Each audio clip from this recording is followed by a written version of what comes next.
Magandang araw mga ka-Isoto fans. Ang basketball ay isang laro ng talento at determinasyon at sa kasalukuyan may mga manlalaro na ang mga pangarap ay lumampas sa mga lokal na liga upang makapasok sa pinakamataas na antas ng competition, ang National Basketball Association o NBA.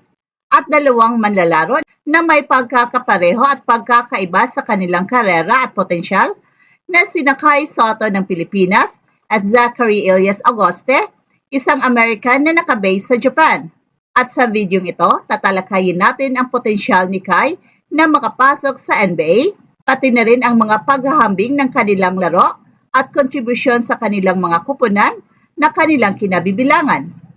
Si Zachary Elias Agoste ay isang 6'10 center na ipinanganak noong July 8, 1993 sa Marlborough, Massachusetts. Ang kanyang karera sa basketball ay nagsimula sa college kung saan naglaro siya para sa University of Notre Dame Fighting Irish. Bago magtungo sa mga international leagues, nagkaroon si Zachary ng pagkakataong makapaglaro sa NBA Summer League noong 2016 at 2017. Pagkatapos ng pagiging undrafted sa 2016 NBA Draft, sumali si Zachary sa Summer League ng Los Angeles Lakers. Dito ipinakita niya ang kanyang kakayahan sa loob ng court na may average na 5.3 points at 4 rebounds sa 4 na laro. Bagaman hindi siya nakapasok sa regular na roster ng Lakers, ipinakita niya ang kanyang potensyal bilang isang physical player na may mahusay na kakayahan sa rebounding at depensa. At noong 2017, sumali si Zachary sa Summer League ng Miami Heat kung saan nag-average siya ng 10 points and 5.2 rebounds sa Las Vegas Summer League at 7.3 points and 6.3 rebounds sa Orlando Summer League. Ang mga statistikang ito ay nagpapakita ng kanyang kakayahan sa ilalim ng basket, pati na rin ang kanyang presensya sa depensa. Sa kabila ng kanyang mahusay na mga numero, hindi pa rin siya nakakuha ng regular na kontrata sa NBA at nagpatuloy ang kanyang karera sa mga international leagues. Noong 2021, muling sumubok si Zachary sa NBA Summer League at naglaro para sa Boston Celtics kung saan kumuha siya ng 2 puntos at 5 rebounds sa isang laro. Gayunpaman, hindi pa rin siya nakapasok sa NBA regular season kaya nagpatuloy siya sa pagganap sa mga international leagues tulad ng Japan B-League kung saan naglaro siya para sa Seahorses Mikawa, kung saan nag-average siya ng 11.8 points, 8.5 rebounds, and 1.4 steals bawat laro. Si Kai Sotto naman, ang 7'3" na Pinoy Phenom, ay isa sa mga pinakamataas na pag-asa ng basketball sa Pilipinas. Ang kanyang pangalan ay malawakan kilala hindi lamang sa Pilipinas kundi pati na rin sa international basketball scene. Sa kabila ng kanyang kabataan, napakita si Kai ng kakayahan na maglaro sa pinakamataas na antas ng competition tulad ng paglaro sa NBA G League at ang kasalukuyan niyang stint sa Japan B-League para sa Koshigaya Alphas. Ang pangunahing dahilan kung bakit naging malaking usapin si Kai Sotto ay ang kanyang potensyal na makapasok sa NBA. Noong 2022, nagpasya siyang i-forgo ang kanyang collegiate career sa Pilipinas at nagtakda ng kanyang mata sa NBA.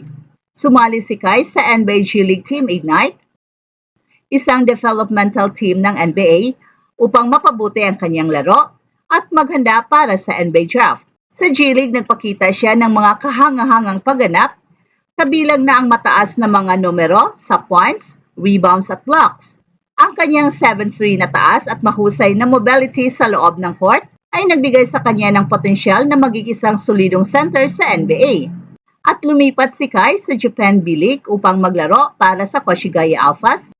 Sa kanyang stint sa Japan B-League, nagpakita si Kai ng malaking pag-unlad sa kanyang laro.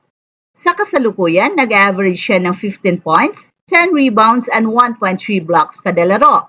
Ang kanyang laki at versatility ay nagbibigay sa kanya ng malaking potensyal bilang isang interior presence na may kakayahang mag-block ng mga tira at magbigay ng solidong rebounding. Bagaman siya ay nasa isang mas mababang liga kaysa sa NBA, ang kanyang pagganap sa Japan B-League ay isang malakas na indikasyon ng kanyang pagpapakita ng solidong basketball skills at patuloy na pag-unlad na posibleng magdala sa kanya sa NBA sa hinaharap. Bilang bahagi ng Gilas Pilipinas, Nagpakita si Kai ng kanyang kakayahan sa international competitions, kabilang na ang 2023 FIBA World Cup. Bagaman hindi pa siya nakapasok sa NBA, ang kanyang patuloy na pagsali sa mga international tournaments ay nagbibigay sa kanya ng karanasan sa labanang may mataas na antas ng competition. Ang paglalaro kasama ang mga veterano tulad ni Junmar Fajardo at Tristan Brownlee sa Gilas Pilipinas ay isang mahalagang hakbang para kay Kai upang magpatuloy ang kanyang paglago bilang isang player at magkaroon ng pagkakataong makapasok sa NBA sa hinaharap. Pareho sina Kai Sotto at Zachary Elias Agoste ay may kakayahan sa depensa, ngunit may ilang pagkakaiba sa kanilang estilo. Si Zachary ay may physical na laro at nakakatulong sa kanyang mga kupunan sa mga aspeto ng rebounding at shot blocking. Sa kabilang banda naman, si Kai ay may kakaibang height at reach na nagbibigay sa kanya ng natural na bentahe sa depensa, pati na rin ang kakayahang mag-block ng mga tira sa ilalim ng basket. Sa offensive side, si Kai ay may mas malawak na range sa pag-atake kumpara kay Zachary. Ang kanyang post moves, pati na rin ang kakayahan niyang mag-shoot mula sa mid-range, ay nagpapakita ng kanyang versatility. Si Zachary, bagaman may solidong inside game, ay mas nakatutok sa simpleng laro sa ilalim ng basket. At pagdating sa NBA potential, si Kai ay may malaking pag-asa na makapasok sa liga. Ang kanyang taas, mobility at versatility ay magbibigay sa kanya ng mga pagkakataon sa NBA. Gayunpaman, kailangan niyang patuloy na pagbutihin ang kanyang laro sa mga aspeto tulad ng pag-develop ng kanyang offensive game at pagpapalakas ng kanyang physicality upang magtagumpay sa mas mataas na competition.